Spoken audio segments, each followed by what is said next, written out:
नमस्कार, आप देख रहे हैं भारत की बात। मैं आपके साथ शोभना यादव। भारत की बात की टीम आज हरदोई में मौजूद है और मैं आपको बता दूं वो हरदोई जहां पर चौथे चरण यानी 23 फरवरी को मतदान होना है, वो हरदोई जहां पर संडीला के जो लड्डू हैं उनकी मिठास पूरे देश में जानी जाती है, पहचानी जाती है। जैसे जैसे उत्तर प्रदेश का चुनाव आगे बढ़ रहा है, दांव पेच का खेल भी आगे बढ़ रहा है।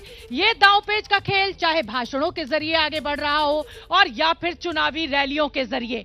बीजेपी के सभी दिग्गज नेता जो हैं वो इस समय वोटर्स को सरकारी योजनाओं का लाभ गिनाने में लगे हुए हैं।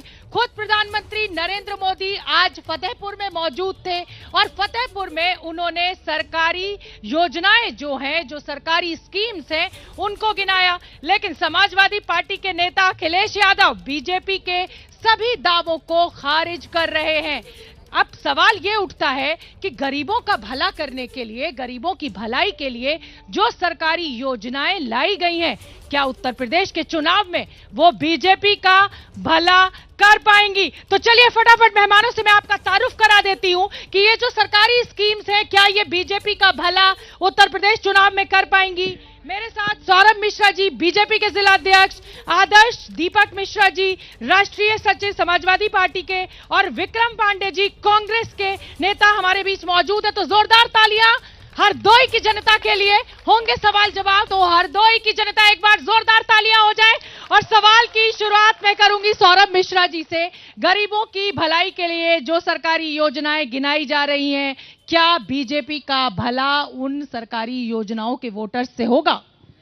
निश्चित तौर पर हमारी केंद्र की सरकार ने और प्रदेश की सरकार ने जो आम जन तक जन कल्याणकारी योजनाएं पहुंचाई हैं, और मैं तक कहता हूं कि आज़ादी के बाद पहली बार इतने बड़े पैमाने पर गरीब जनता तक उनकी योजनाएं पहुंची हैं, जिनका सीधा लाभ उनको मिला है। तो निश्चित तौर पर इनका हमको इस चुनाव में लाभ मिलने वाला है। ठीक है, क्या गरीबों तक वो लाभ पहुंचा है? और समाजवादी पार्टी के लिए क्या ये मुश्किल है क्योंकि अब सरकारी योजनाएं गिनाई जा रही हैं और उन्हीं के वोटर्स पर नजर? देखिए, भारतीय जनता पार्टी ने कुछ नहीं किया। भारतीय जनता पार्टी हमेशा ही 2000 रुपये किसानों को दे दिया, अब उसके बदले में वोट लेना चाहते हैं। तो जनता जान रही है और उत्तर प्रदेश की जनता समझ चुकी है, जनता विकास चाहती है, जनता रोजगार चाहती है। मतलब जनता सब जानती है, चाहे कितनी भी योजनाएं गिनाई जाए। कांग्रेस कहां है लड़ाई में? हमारे साथ कांग्रेस के जिला अध्यक्ष मौजूद हैं। कहा जा रहा है सपा और बीजेपी की लड़ाई है, आप कहां हैं? देखिए, ये अपना अपना सोचने समझने का तरीका है। बीजेपी के अध्यक्ष जी कह रहे हैं कि कांग्रेस भाजपा के शासन में डबल इंजन की सरकार रही, लेकिन एक बात है कि जितने भी जनप्रतिनिधि हैं उन्होंने अभी एक ऑडियो वायरल हुआ था, उन्होंने 20-20 लाख और 1-1 लाख बंटवाए हैं। ये बड़ी चर्चा में रही। ठीक है, मतलब भ्रष्टाचार। तो देखिए, अब जनता के सवाल होना बेहद जरूरी है। मैम, आप सवाल किससे पूछना चाहती हैं? मैं, जैसे समाजवादी पार्टी है वो बोल रही है कि महिलाएं सुरक्षित नहीं है भाजपा सरकार में, तो आप इनसे पूछिए अपर्णा यादव जो है वो क्यों आई है भाजपा सरकार? ठीक है, ये सवाल होगा, आप बताइए क्या सवाल? वो मायके गई हैं। मैं ये जानना चाहता हूँ, जो भी योजनाएं चलाई जा रही हैं सिर्फ वोट लेने के लिए चलाई जा रही हैं। मैं चाहती हूँ बीजेपी बहाने नहीं जवाब दे, शिक्षा पे जवाब दे, स्वास्थ्य पे विभाग दे जवाब दे, सुरक्षा पे दे, और बच्चियों पे अत्याचार जो पूरे देश पर। हम रोजगार मांगते हैं तो बोलते हैं भारत पाकिस्तान, हम रोजगार मांगते थे बोलते मंदिर तो बनवा रहे हैं। चलिए भाई, देखिए, लोग कह रहे हैं कि जब हम रोजगार मांग रहे हैं तो आप कह रहे हैं कि मंदिर तो बनवा रहे हैं, भव्य राम मंदिर के नाम पर वोट नहीं, जिन्होंने राम मंदिर के नाम पर हमको वोट दिया था उनसे हम राम मंदिर की बात कर रहे हैं। जिन्होंने हमको रोजगार के नाम पर वोट दिया है 4.5 मतलब जनता को बांटने का काम आप कर रहे हैं। अगर मैं आपको राम मंदिर के नाम पर वोट नहीं दूंगी तो आप मुझे विकास का फायदा नहीं देंगे? नहीं, राम मंदिर हमारी आस्था का प्रतीक था। सभी की आस्था का प्रतीक है वो, हर हिंदू की आस्था का प्रतीक है। हर हिंदू की आस्था का प्रतीक है, तो जिनको अच्छा लगा होगा उस नाम पर वोट देंगे। नहीं तो रोजगार के नाम पर 4.5 लाख से अधिक सरकारी नौकरियां हमने दी हैं। समाजवादी पार्टी ने सिर्फ 2.5 लाख।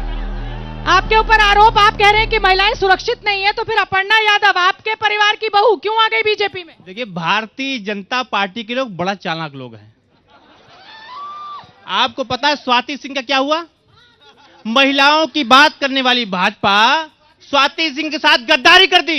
एक गद्दार लोग हैं भारतीय जनता पार्टी। और कांग्रेस कह रही है लड़की हूं लड़ सकती हूं। लड़की हूं लड़ सकती हूं, लेकिन अभी अध्यक्ष जी कह रहे हैं 4.5 लाख रोजगार दिया। इससे पहले वाले वक्ता 5 लाख बता रहे थे। चलिए ठीक है, तो जनता के सवाल। मैं समाजवादी पार्टी सरकार के इनके प्रवक्ता से पूछना चाहता हूं कि ये बताएं कि पूरे उत्तर प्रदेश भर में ये समाजवाद की बात करते हैं, इनके ब्राह्मण, ठाकुर, बनिए, कुशवाहा, शाक्य, सैनी, धीमर, कश्यप, अरे बस लोधी कितने जिला अध्यक्ष हैं और हरदोई में ये सामने खड़े मतलब जाति के ऊपर जो आपके जिला अध्यक्ष है समाजवादी पार्टी से। महिला की बात की जाए तो सपा के नेता के घर से बेटे की लाश मिलती है और कांग्रेस के लोग, अरे तो बीजेपी के नेता के बेटे ने भी तो किसानों को कुचल दिया। सवाल मैं बीजेपी से सवाल पूछना चाहता हूँ। 2017 से मैं पास आउट हूँ बीटीसी, इन्होंने रोजगार के नाम पे कुछ नहीं दिया। 4.5 लाख सिर्फ रोजगार का सवाल हो चुका है। नौकरियां की बात हुई, शिक्षा पे बात हुई, लेकिन व्यापारियों की बात कोई नहीं सुनने वाला है। ऑनलाइन से व्यापारी बहुत परेशान है। ऑनलाइन से व्यापारी बहुत परेशान है। बीजेपी बड़े बड़े दावे कर रही है, लेकिन व्यापारी वर्ग जो यहाँ बैठा है वो कह रहा है कि योजनाएं ठीक नहीं है। नहीं, व्यापारी वर्ग के लिए तमाम काम सरकार ने किए हैं।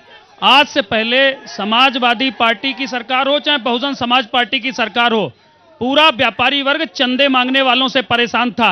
इन 5 वर्षों में कोई व्यापारी कहे कि कोई भारतीय जनता पार्टी का कार्यकर्ता उनके लिए पार्टी काम के लिए चंदा उनके पास मांगने गया? वसूली, अपहरण, हत्या, ये व्यापारी, भ्रष्टाचार, गुंडाराज का आरोप लगातार बार समाजवादी पार्टी पर लग रहा है। देखो, भारतीय जनता पार्टी में जितना भ्रष्टाचार है वो किसी सरकार में नहीं रहा। आप लोग एक दूसरे के ऊपर आरोप लगाते हैं, लेकिन कोई आधार नहीं होता है उन आरोपों का। ये कहते हैं जो राम को लाया हम उनको लाएंगे। अरे भाजपा के लोगों, राम को तुम लोग ला सकते हो क्या? भगवान मर्यादा पुरुषोत्तम राम सबको लाए हैं, सबकी ओर देख रहे हैं। लेकिन ये बताओ, सुप्रीम कोर्ट का फैसला। चलिए ठीक है, कुछ युवा यहाँ पर मौजूद है, उनके सवाल भी होने चाहिए। मैम, पहले इनसे ये पूछ लीजिए, किससे पूछना है? अब यूपी पुलिस का जो रैंक अभी जारी हुआ है वो किस स्थान पर आया है?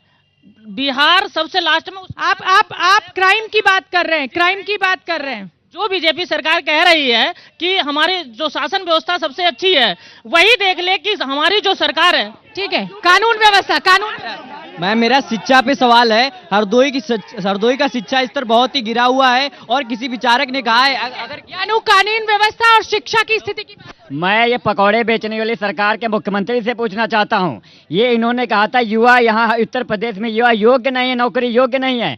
तभी कहते 90 लाख नौकरियां दी, तभी कहते 1 करोड़ नौकरी इनके 4-4.5 लाख का आंकड़ा कह रहे हैं। इधर से सवाल होना चाहिए।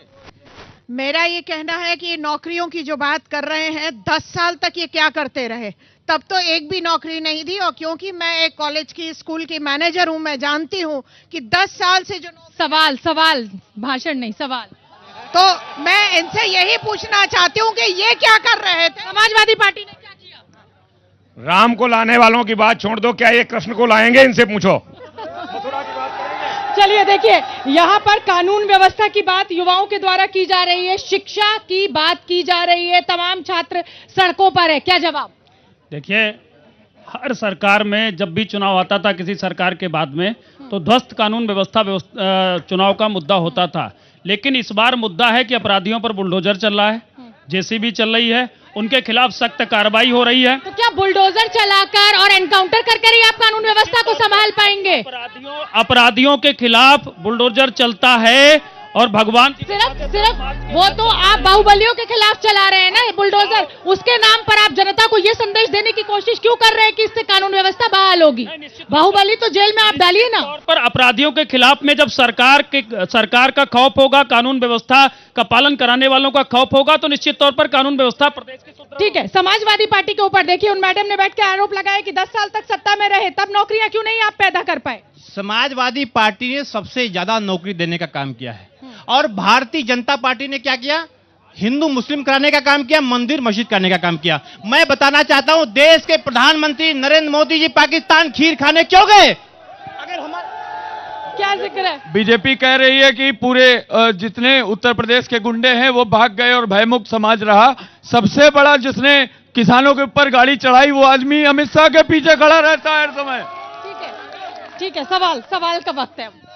समाजवादी पार्टी जो ये कह रही है कि हमने नौकरी दी, अरे पहले एक चीज का जवाब दे दीजिए, जब भाजपा की सरकार नहीं थी, आपकी सरकार थी, सफाई में नाच कराते थे। आप तो सवाल नहीं है ये। हम यही सवाल कर रहे हैं, भारतीय जनता पार्टी की सरकार पे उंगली उठाने से पहले अपने दामन में झांकने का काम करिए। भारतीय जनता पार्टी की यहाँ से जो प्रत्याशी हैं, उन्होंने 40 सरकार से 40 साल हो गए उनको यहाँ से रहते हुए, चाहे वो सपा में हो चाहे वो भाजपा में हो। मतलब पार्टी दल बदलते रहते हैं। बदलते रहे तो उन्होंने युवाओं के लिए, बेरोजगारों के लिए क्या यहाँ पे अवसर प्रदान देखिए, सबसे बड़ा मुद्दा अगर निकल कर कुछ आ रहा है तो वो युवाओं की नौकरियां, युवाओं की परेशानी निकल कर आ रही है। सीनियर सिटीजन के लिए इन्होंने क्या किया? महिलाओं के लिए परिवहन फ्री कर रहे हैं, सीनियर सिटीजन के लिए क्या कर रहे हैं? पेंशन की जो बड़ी मांग है वो लगातार की जा रही है। चलिए, आप पहले बोलना चाह रहे हैं। अगर भारतीय जनता पार्टी के लोग पेंशन बहाली कर दें, अगर भारतीय जनता पार्टी के लोग 300 बिजली यूनिट फ्री देने का काम कर दें, तो मैं इनको वोट दे दूंगा।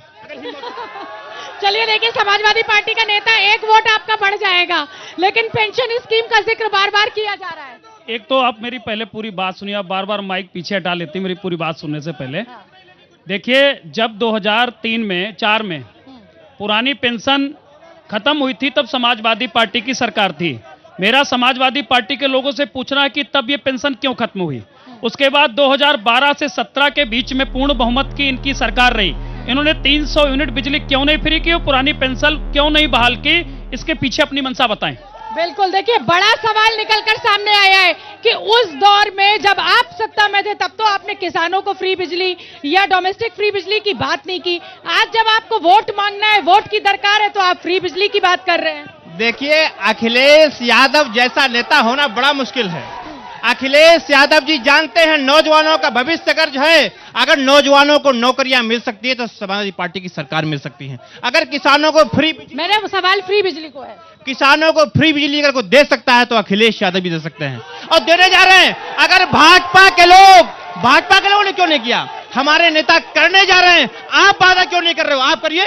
छोटी सी टिप्पणी, ये जब कुछ जवाब नहीं बचता तो चिल्लाने लगते हैं। पूरा देश बेच दिया अंबानी अडानी को, इनके पास नौकरी देने के लिए कुछ बचा नहीं है, सब प्राइवेटाइज कर दिया, नौकरी कहां से दोगे? ठीक है, समाजवादी पार्टी साफ हो जाएगी। तो इसी चक्रव्यूह से निकालने के लिए खुद नेताजी यानी कि मुलायम सिंह यादव आज करहल में चुनाव प्रचार करने के लिए पहुंचे और अखिलेश यादव के लिए करहल का एक भावनात्मक जुड़ाव भी है, क्योंकि करहल में जैन इंटर कॉलेज से मुलायम सिंह यादव ने शिक्षा प्राप्त की है और वहीं पर वो शिक्षक रहे हैं। तो अब हम आपको एक स्पेशल रिपोर्ट दिखाएंगे, जिसमें हम दिखाएंगे कि तीसरे चरण का चुनाव आखिर सबसे बड़ा चुनाव क्यों हो गया है।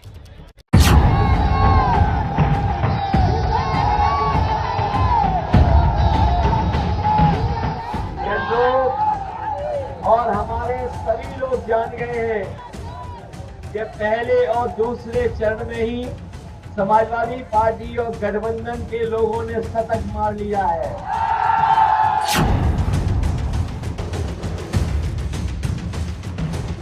पहले और दूसरे चरण में सपा का सुपड़ा साफ।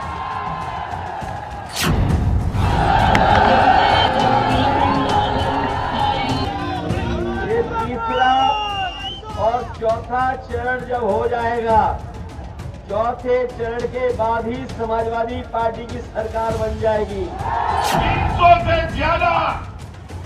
300 से ज्यादा सीटों के साथ उत्तर प्रदेश में फिर से एक बार भारतीय जनता पार्टी की सरकार बनने जा रही।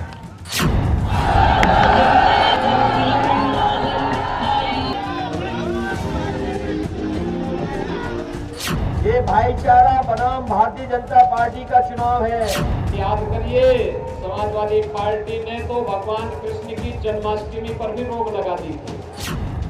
अपने गांव में रह करके अपने मोहल्ले में सबको मनाओगे कि नहीं मनाओगे? ये मैनपुरी समाजवादी पार्टी का गढ़ नहीं, अब ये मैनपुरी भारतीय जनता पार्टी का भेद दुर्ग बनेगा, किला बनेगा।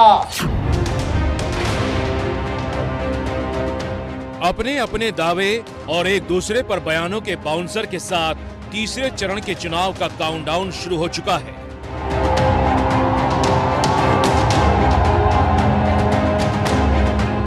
तीसरे फेज के चुनाव में 16 जिलों की 59 सीटों पर वोटिंग है। उत्तर प्रदेश का ये इलाका वैसे तो प्रचार में परिवारवादी राजनीति के लिए चर्चित हो रहा है, लेकिन इस इलाके के हर जिले की अपनी एक पहचान है।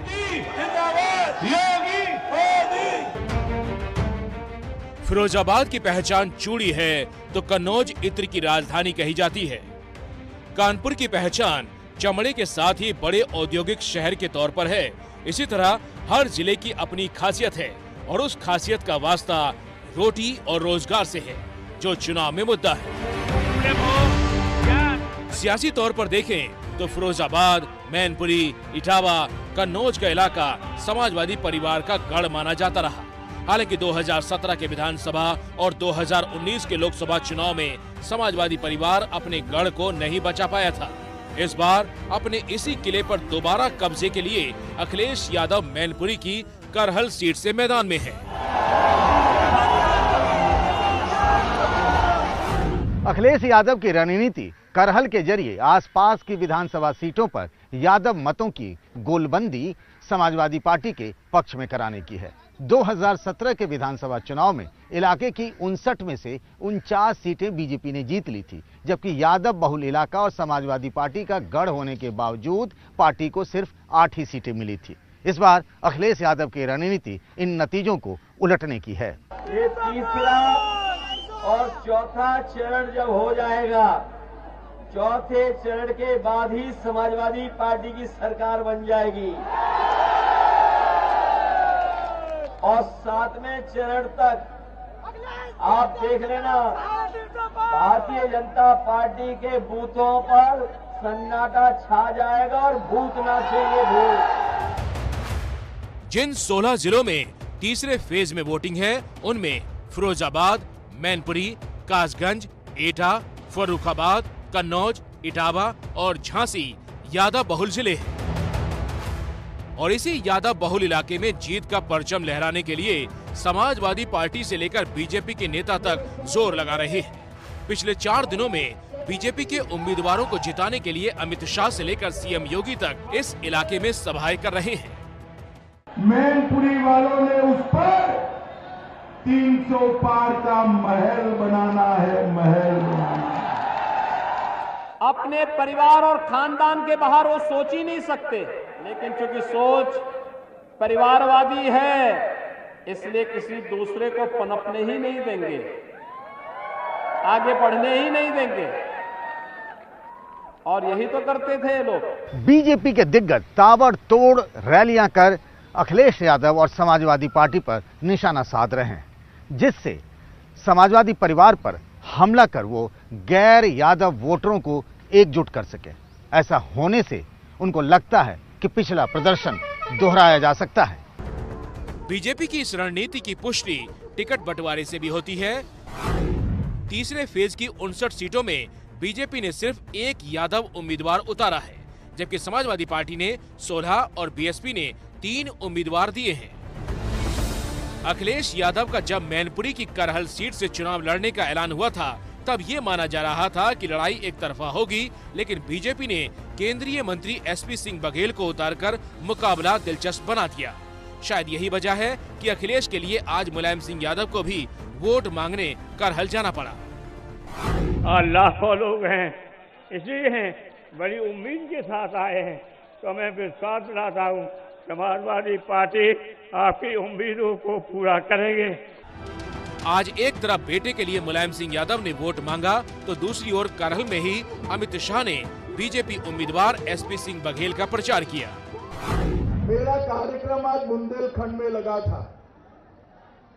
मैंने पार्टी से सामने से रिक्वेस्ट की है कि भाई मुझे करहल में जाना है, प्रोफेसर एसपी बघेल और प्रिय रंजन आंसू दिवाकर को जिताने के लिए जाना है। और इसलिए मैं आज इस चौराहे पर करहल की महान जनता को प्रणाम करने के लिए आया हूं। माताओं, भाइयों, बहनों, बीजेपी के नेता करहल में प्रचार का जोर लगाकर अखिलेश को घर में ही घेरने की कोशिश कर रहे हैं। इससे पहले मंगलवार को डिप्टी सीएम केशव प्रसाद मौर्य ने करहल के बरनाहल में सभा की और बीजेपी को जिताने की अपील की। मैं आप सब लोगों से आज यहाँ पर यही कहने के लिए आया हूँ कि मैनपुरी को भी भारतीय जनता पार्टी का कमल खिला करके इस परिवारवाद की गंदी राजनीति से इस प्रदेश को मुक्त कराने के लिए पूरे यूपी में भाजपा की लहर चल रही है। हम फिर से 300 से ज्यादा सीटें जीतने जा रहे हैं। 10 मार्च को वोटों की गिनती के बाद ये समाजवादी पार्टी हो चाहे जो भी पार्टियां हो, उनका सबका सफाया होना है, लेकिन समाजवादी पार्टी का नाम बदल करके यूपी की जनता समाप्तवादी पार्टी करने वाली है। समाप्तवादी पार्टी। करहल में यादव 38%, एससी 17%, शाक्य 13%, ब्राह्मण 7%, ठाकुर 9%, अल्पसंख्यक 6%, अन्य 10% है। वैसे बीजेपी के सांसद रहे नरेश अग्रवाल ये दावा कर रहे हैं कि करहल में अखिलेश यादव के सामने सबसे बड़ी चुनौती उनके चाचा शिवपाल सिंह यादव है। शिवपाल की करहल और आसपास के इलाके में अच्छी पकड़ मानी जाती है। तो उन्होंने जिस तरीके से शिवपाल को खर्च कराओ, आज भी शिवपाल के ऊपर जितनी घृणा उनके अंदर है वो कहीं न कहीं करहल में उनके निगेटिव जाएगी, इतना उनको मान के चलना चाहिए। मैनपुरी, फिरोजाबाद, इटावा, ये सब शिवपाल का गढ़ है, मुलायम सिंह का गढ़ है, ये अखिलेश का गढ़ नहीं है, रामगोपाल जी का गढ़ नहीं है, ये शिवपाल का गढ़ है। और अब उनके गढ़ में अगर शिवपाल को मात देंगे तो मात अपने आप भी खाएंगे। नरेश अग्रवाल एक जमाने में मुलायम के करीबी हुआ करते थे, लिहाजा उनकी ये बात गौर करने वाली है।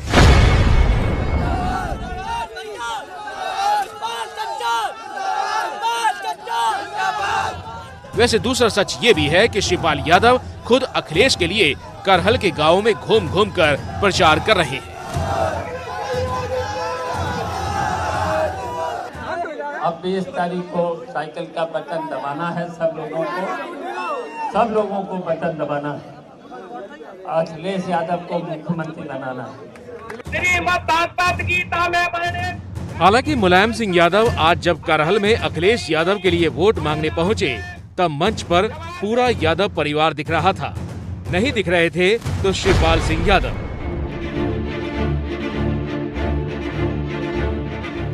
शिवपाल की सीट पर भी तीसरे चरण में चुनाव है, हो सकता है वो अपना प्रचार करने में लगे हों, लेकिन इस मंच पर उनकी गैर मौजूदगी कुछ सवाल तो जरूर उठा रही है।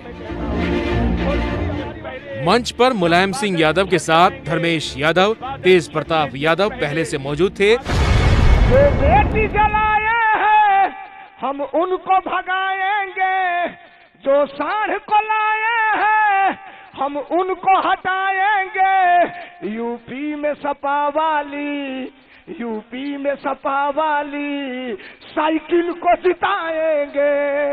एक ऐसा चांद निकलेगा जिसका नाम अखिलेश यादव होगा और उस चांद के साथ हर किसान के घर में रोशनी होगी। अखिलेश यादव बीच में हेलीकॉप्टर से सभा स्थल पर पहुंचे, मुलायम के पैर छुए, लोगों का अभिवादन किया, भाषण दिए और फिर आगे के कार्यक्रम के लिए रवाना हो गए। पूर्व एमएलसी सुभाष चंद्र यादव जी। लेकिन मंच पर जब अखिलेश अपना भाषण दे रहे थे तब उन्होंने एक शब्द का जिक्र किया। आप भी करहल में अखिलेश के बोले गए उस शब्द को सुनिए और उसके मायने निकालिए। अपने घर रहना, अपने आसपास के लोगों को मनाना, अपने आसपास के लोगों को अपने साथ लेकर के साइकिल चुनाव चिन्ह के लिए सहयोग और मदद मांगना। बताओ आज के बाद कहीं मत किसी से, गांव में रहना, सड़क पर नहीं रहना है।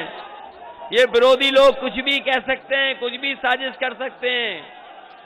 बताओ षड्यंत्र और साजिश से बचाओगे कि नहीं बचाओगे? अपने गांव में रह करके अपने मोहल्ले में सबको मनाओगे कि नहीं मनाओगे? अगर आप वोट डाल दोगे, केवल आप वोट डाल दोगे तो उत्तर प्रदेश की सबसे बड़ी जीत करहल की जनता समाजवादी पार्टी को दिलाएगी। समाजवादी पार्टी की स्थापना के बाद से सिर्फ 2002 में ही यहां बीजेपी की जीत हुई।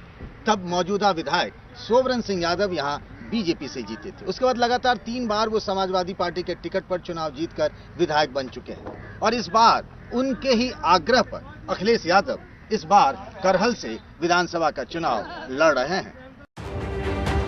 करहल में सियासी पारा किस कदर हाई है इसका अंदाजा आप मंगलवार रात की इन तस्वीरों से लगा सकते हैं। बीजेपी उम्मीदवार और केंद्रीय मंत्री एसपी सिंह बघेल चुनाव प्रचार कर रहे थे, उसी दौरान उन पर हमला हो गया। बीजेपी का आरोप है कि हमले के पीछे समाजवादी पार्टी के नेता हैं। करहल से भारतीय जनता पार्टी के लोकप्रिय उम्मीदवार, गरीब परिवार से आने वाले, पिछड़ा वर्ग से संबंध रखने वाले एसपी सिंह बघेल जी, जो केंद्रीय मंत्री भी हैं, उनके ऊपर सपा के गुंडों ने हमला किया है। और ये पहली बार नहीं हुआ। पिछले जितने भी चुनावों का उदाहरण देखेंगे, हर चुनाव में मैनपुरी का नाम आता है, तो मैनपुरी में इस तरह की घटनाओं को अंजाम समाजवादी पार्टी के गुंडे देते हैं, उनके कार्यकर्ता देते हैं। एक तरह से करहल तीसरे फेज के चुनाव का पावर सेंटर बना हुआ है। दोनों तरफ से एक दूसरे के खिलाफ बिसात बिछाई जा रही है। करहल के जरिए समाजवादी परिवार में एकता का संदेश देकर यादव वोटरों को एकजुट करने में जुटा हुआ है, तो दूसरी तरफ बीजेपी गैर यादव वोटरों को एकजुट कर 2017 का प्रदर्शन दोहराने की कोशिश में है।